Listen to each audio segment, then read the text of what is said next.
Smart Business. Halo Listeners, apa kabar? Kembali berjumpa bersama saya Daryl Adam. Dan kali ini di sebuah konten yang ternyata kita akan diajarkan bagaimana caranya agar bisa lebih kreatif ya. Nah, bicara masalah kreativitas itu posisinya ada di urutan yang kedua. Yang pertama tentunya adalah ide. Yang kedua, ide diolah bersama dengan tim Anda, kemudian menjadi sebuah kreativitas. Dari kreativitas inilah tantangannya begitu banyak sehingga butuh cara bagaimana sih itu menjadikannya sebagai sebuah bentuk inovasi. Yuk kita bahas bersama dengan salah seorang pebisnis dan beliau juga pemilik usaha yang bertajukan Owner Balloon for You. Ada Sis Eka Suryani. Halo Sis, apa kabar? Halo Pak Daryl. Sehat? Sehat. Thank you waktunya ya. Sama-sama, thank you. Ini banyak banget nih balon-balon dekorasi yang dikaryakan dan kesempatannya pun ada di meja ini. Ya. Ini karya sendiri? Iya.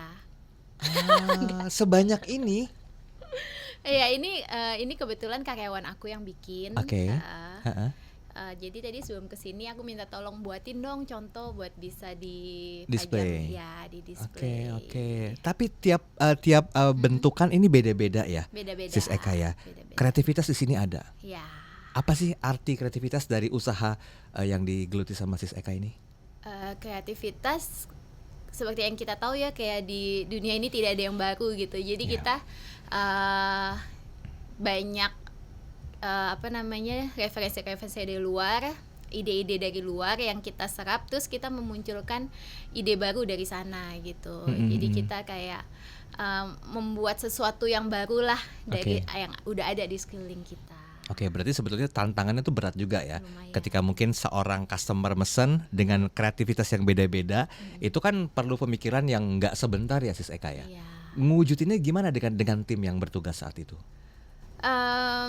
Kita selalu dengar dulu marketnya seperti apa, maunya seperti apa, terus kita cari referensi-referensi dan kita discuss sama tim kita gimana kita bisa mewujudkan ini nih, tapi nggak mau yang biasa-biasa aja pastinya dong. Jadi kita banyak brainstorming, selain ide udah ada tapi kan tetap kita harus pikir juga idenya ini possible gak diwujudkan gitu. Jadi ada masukan ya, dari sana kita jadi tahu lah gimana cara ide ini dieksekusi, ya itu bersama-sama tim yang ada. Oke, dari tim sendiri berapa orang yang standby saat ini, sampai dengan saat ini masih in charge? Sekarang kita ada 25 orang. 25 orang dibagi-bagi divisinya. Dibagi beberapa divisi. Boleh cerita dikit nggak divisi apa aja, sehingga kan produknya ini kan disukai oleh masyarakat ya, karena hukum ekonomi kan masih berlaku gitu. Kita nggak bisa ngeluarin sebuah produk yang masyarakat nggak nangkep. Yes. Nah, paling tidak apa yang dimau masyarakat itulah yang kita hasilkan. Tapi nanti kita simpan pertanyaan itu ya. Siap. Kita mau bahas tentang internalnya dulu. Berapa tim yang bertugas di usaha ini? Kita kurang lebih ada 25 orang ya. 25 orang itu kita ada divisi, kita ada retail juga. Oke. Terus kita ada service gift itu yang lebih kayak gini lah, yang kecil-kecil kayak gini. Terus kita ada divisi dekorasi itu lebih buat event-event. Jadi tim datang ke lapangan seperti itu. Terus kita ada divisi kreatif, kita ada desainer, kita ada marketing juga, ada sales, ada admin, sama produksi gitu. Kita ada produksi dan ada juga yang bantu di human managementnya. Oke, berarti secara struktural organisasi bisnis udah oke lah ya, udah cukup ya. Tapi kan pertanyaannya kan balik ke poin yang tadi saya sempat tanyakan nih, Sis Eka. Market itu kan kadang-kadang kepengennya beda ya, sehingga si pemilik bisnis harus berpikir keras lagi nih. Oh iya, kemarin udah gambar yang ini atau model yang ini, nggak mungkin kan kita kasih yang ini lagi. Nah, memadupadankan sebuah konsep yang dijadikan sebagai sebuah sarana untuk inovasi baru dibandingkan kreativitas yang lama tuh gimana caranya dari sisinya owner? Dari sisi aku, kalau sekarang karena udah punya tim ya, jadi kita banyak brainstorming itu sama divisi kreatif gitu.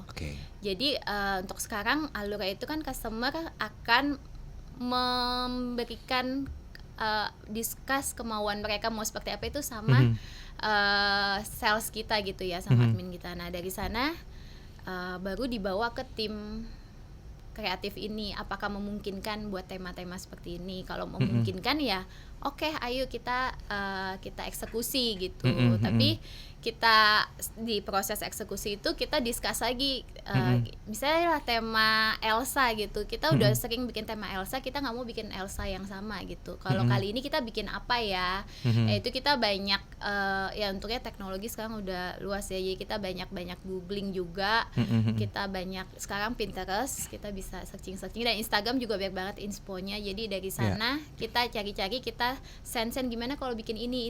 Nah itu kan visualnya banyak ya, ada dari warna, ada dari bentuk, ada dari properti lainnya, properti pendukung, itu kita gabungin, jadi nanti dapatnya sesuatu hal yang baru lagi sih. Oke, walaupun Gitu. kayaknya tantangan banget ya si Iya. Seka ya. Itu kan nggak cukup cuman sehari 2 hari untuk bisa membuat sebuah konsep kreativitas baru. Nah, klien sendiri apakah memang pertama kali ditawarkan dengan model-model yang baru atau sesuai dengan maunya mereka agar kreativitas tetap terasah nih dalam hal ini? Kita jujur kita seneng banget dapet customer tuh yang mereka udah tahu kan portfolio kita. Maksudnya kita kan sering post apa hasil kita post lah di Instagram. Mereka udah tahu, terus mereka cuma tinggal bilang, oh saya mau temanya Mickey Mouse, terserah kamu deh diapain gitu, Mickey Mouse-nya kayak gitu. Ya nanti dari sana kita lebih enak lagi diskusi. Oh kita bikin konsepnya, kita kasih lagi ke customer ini. Ini kita bikinnya seperti ini, udah suka belum? Kalau belum ya kita revisi lagi, kita olah lagi. Berarti gitu. sebetulnya sudah ada template yang ditawarkan secara sistematik ya dari usahanya Sis Eka agar customer bisa memilih. Cuma pertanyaannya mungkin gimana caranya memberikan sebuah tampilan baru, kreativitas baru ya. Iya, Pernah iya. berusaha untuk menyeimbangkan nggak antara sisi fungsionalitas dan juga kapabilitas dari tim? Tentunya ya, karena balik lagi kita nggak bisa mengesampingkan dari sisi produksi gitu. Jadi kita udah bagus idenya, tapi dilihat oh ini acaranya tinggal 3 hari lagi, 4 hari lagi gitu. Kita harus pikir yang lebih efektif. Kita bikinnya desainnya seperti apa, materialnya kita bikinnya seperti apa, ya itu pasti akan kita seimbangkan sih keduanya itu. Jadi selain fungsi visual, tapi kita harus lihat waktu produksi juga kayak gitu. Ini kalau ini bilangnya satu apa? Satu item, satu balon atau gimana? Bisa jadi satu produk sih. Satu produk ini, Iya, iya. Kita nggak bahas masalah harga ya, Iya. tapi tingkat keawetan dari produk ini berapa lama kira-kira sih Eka? Ini maksimalnya 1-2 hari kalau balon, oke. tapi dia akan seiring waktu dia paling akan mengempes, tapi masih kelihatan sih bentuknya gitu. Cuman kalau buat anak-anak udah sedih ya begitu kempes ya. Iya sih. Ntar perlu order ulang lagi. Tidak Itu harus pangsa pasarnya di-repair. di situ ya. Iya. Segmen Makanya marketnya nggak bisa kemana? disimpan lama-lama. Iya, Dia beli benar-benar. lagi. Oke, setuju. Segmen marketnya kemana nih kira-kira sih Eka? Kalau kita menengah, B to A, ya menengah ke atas. Oke. Tapi untuk harga kita sebenarnya kita start dari 50.000 ke atas ya, which is untuk sebuah event yang nggak bisa diulang lagi, I think bisa di-achieve everyone gitu. Memorinya nggak akan pernah bisa terulang gitu ya. Apa lebih ke B2B atau ke B2C?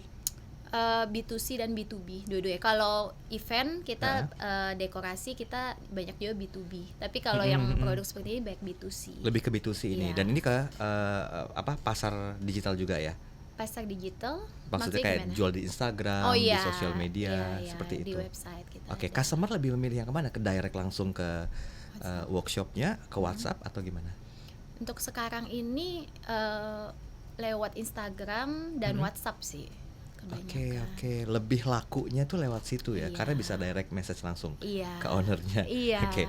Satu pertanyaan terakhir, saya mau bahas menyeimbangkan antara konsep pemilik dan tim yang mengeksekusi. Ini kan kayaknya ada aha moment ya, waktu-waktu di mana kreativitas itu timbul. Dan biasanya orang-orang yang kreatif itu ketika timbul, saya pribadi langsung nyatet biar nggak Betul, lupa. betul. Nah, ini gimana ilmunya? Betul. Boleh sharing nggak tentang kreativitas ini nih? Jadi setiap ada sesuatu yang di kepala saya juga catat di notes di notes gitu. Oke. Bahkan langsung aja di grup. Tapi ya kadang ya kalau udah malam nggak enak gitu ya. Ada chat.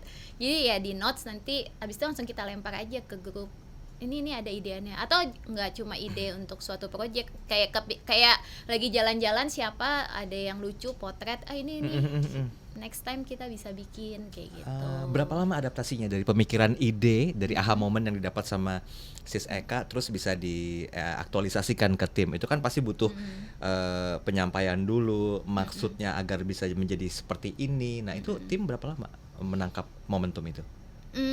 Sebetulnya ini kalau belum ada projectnya, gitu kan kita sifatnya cuma reference yang kita kasih ke tim ya, gitu. Tapi kalau sudah ada projectnya ya biasanya kita kasih timeline, tanggal segini udah harus produksi nih, jadi tanggal segini harus udah selesai konsepnya, ya kita meeting kayak gitu.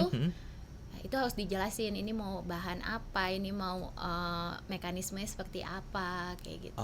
Oke, berarti sebenarnya kerja sama tim juga dibutuhkan gitu ya? Sangat. Oke, kalau untuk promosi sekarang secara internal, boleh nggak disampaikan kemana kira-kira smart listeners yang menyaksikan perbincangan kita di Smart Business ini bisa nyampe langsung ke seorang Sis Eka selaku ownernya?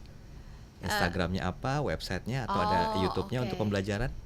Untuk lihat-lihat portfolio kita atau hasil-hasil kita itu lengkapnya bisa di Instagram, di balloonforyou.id. Kemudian untuk event-eventnya, project yang udah pernah kita bikin itu ada di Instagram juga, balloonforyou.event. Kemudian kita ada website juga, balloonforyou.id. Di situ lengkap produk-produk yang kita tawarkan beserta harganya gitu. Dan bisa langsung tersambung sama sales kita buat tanya-tanya lebih lanjut. Pesan kepada seperti itu, saya juga menggeluti bidang kreativitas, apa yang mau disampaikan? Kreativitas itu salah satu yang nggak bisa digantikan dengan AI menurut saya. Setuju. Gitu. Jadi walaupun AI itu kreatif, tapi kreativitas dari kita pasti lebih out of the box lah, asal kita kasih ruang aja buat kita mau kasih waktu buat mau berpikir. Kreativitas itu nggak bisa muncul tiba-tiba gitu, kasih waktu buat brainstorming, buat discuss, ya buat kreativitas sendiri itu bertumbuh gitu. Baiklah. Dunia kreatif itu tidak pernah terduga, bisa muncul kapanpun juga, sehingga yang disebut dengan aha moment itu begitu ada langsung tangkap, paling tidak dicatat untuk diingat kembali dan diaktualisasikan dalam konsep bisnis Anda. Segitu dulu untuk hari ini. Kita ketemu lagi di episode yang berikutnya. Sampai jumpa. Smart Business. Lead you better.